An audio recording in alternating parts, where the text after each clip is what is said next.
The $1 trillion lumber war. How a piece of wood could shake North America. What if I told you that a simple piece of wood, yes, a plank of softwood, could ignite one of the biggest trade wars in North America in decades? What if a single tariff could push U.S. home prices up by tens of thousands of dollars, disrupt global markets, and even threaten $1 trillion in financial leverage? And here's the real question. When two of the world's closest allies turn into economic adversaries, who actually wins? This isn't just a lumber dispute. This is a high-stakes power game between the United States and Canada, and the outcome could reshape the future of trade, housing, and financial stability across the continent. You're watching Rise of East, and today we're digging deep into a story where every move is strategic, every dollar is political, and every decision could change the game. The spark that reignited a decades-old war in early 2025. The Trump administration reignited a decades-long lumber war with Canada. Washington slapped a steep 25% tariff on imported Canadian softwood lumber, an aggressive move aimed at rewriting the rules of North American trade and giving U.S. producers a competitive edge. Markets reacted instantly. Construction firms scrambled to rewrite budgets. Investors pulled back. And one of America's largest timber giants saw quarterly profits nearly cut in half overnight. North of the border, Ottawa didn't just fume. Canadian officials quietly hinted they had a card to play, a surprisingly powerful one that could shake far more than the lumber market. Conflict with history. The U.S.-Canada softwood lumber dispute isn't new. It's been flaring up for more than 40 years. Cycles of tariffs, lawsuits, temporary agreements, and collapses. The last major deal, signed in 2006, fell apart in 2015. Since then, just endless skirmishes. But February 2025 marked a major escalation. The Trump administration didn't just bring back tariffs, they stacked them on top of existing duties. Before February, Canadian lumber was already facing an average 14.54% in anti-dumping and countervailing duties. Now, with the extra tariff, the total burden on some shipments approached 40%. And it wasn't just wood. The U.S. also slapped a 10% tariff on certain Canadian oil and energy exports, signaling that this wasn't an isolated lumber spat, but part of a broader trade offensive. A clear deadline. No room to blink. By late July, U.S. officials doubled down.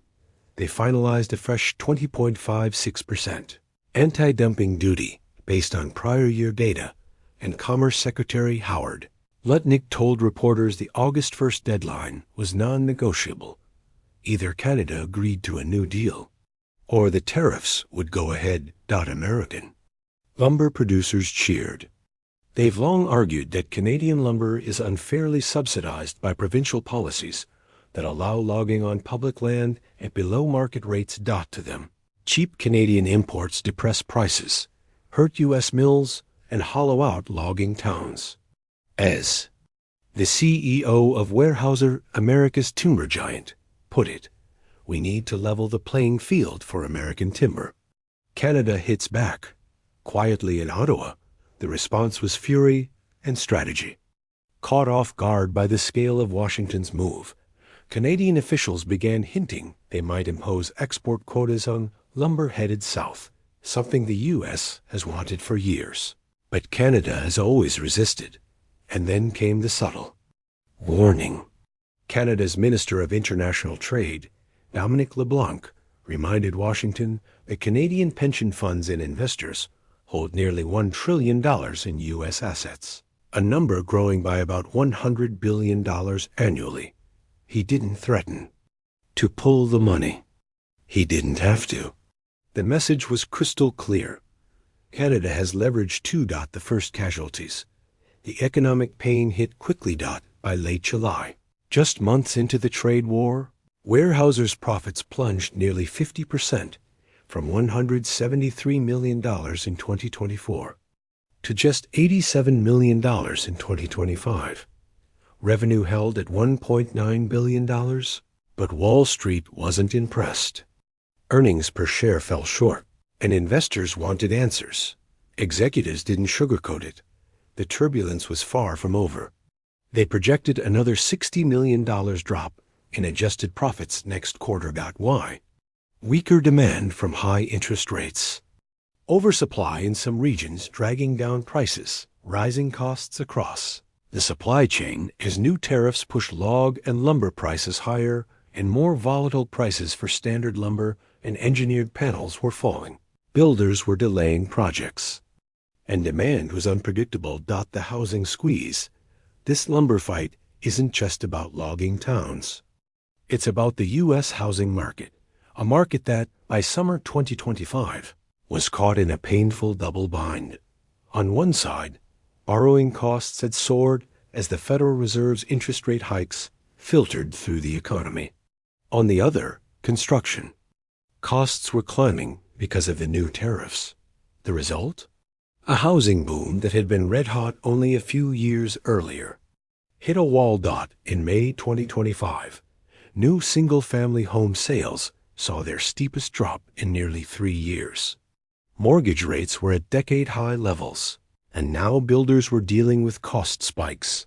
Industry estimates warn that if these tariffs remain in place, they could add as much as $14,000 to the price of building a typical new single-family home by 2027, a nearly $15,000 penalty purely from trade policy. The National Association of Home Builders sounded the alarm. These tariffs could worsen the housing affordability crisis at the worst possible time. Both sides dig in. Supporters of the tariffs, chiefly the U.S. Lumber Coalition, acknowledge the short-term pain, but insist it's necessary to protect American mills.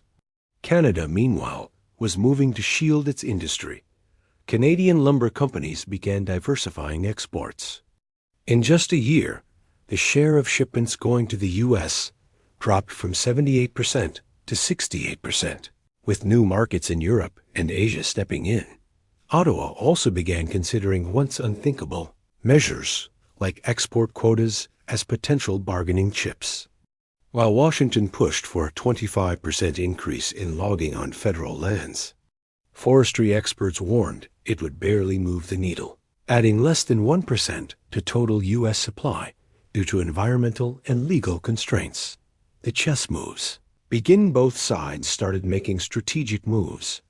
Weyerhaeuser went on the offensive, acquiring more timber acreage in strategic regions, expanding production of high-margin engineered wood products, approving a $100 million stock buyback to signal confidence. Canadian giants like West Fraser and Canfor took a different approach, building or buying mills in the southern U.S., bypassing tariffs entirely while still serving American customers. USMCA stress tests. Since the 2015 collapse of the last softwood agreement, nothing has replaced it. Now, in 2025, this lumber fight has become one of the first major stress tests of the USMCA trade deal. Some experts predict a compromise, suspended tariffs, predictable quotas. Others suggest entirely new forms of cooperation, like joint forestry technology investments or sustainability pacts. But right now, there's no political will on either side to make the first move. The billion-dollar question. So here we are. Will Washington's tariffs force Canada to concede? Or will Ottawa's trillion-dollar leverage, those vast Canadian investments in the U.S., bring Washington back to the table? Could this end in a new trade agreement? Or are we headed for a long, costly standoff that reshapes the entire North American economy? Because the truth is, this isn't just about lumber anymore. It's about economic power. It's about political strategy. And it's about whether two of the world's closest neighbors can still trust each other when money and politics collide. If you want to know how this story ends and how the next headline might ripple through markets worldwide, make sure you subscribe to Econoscope USA, turn on notifications, And join us for the next chapter in this unfolding economic battle, because the next move could be bigger than anyone expects.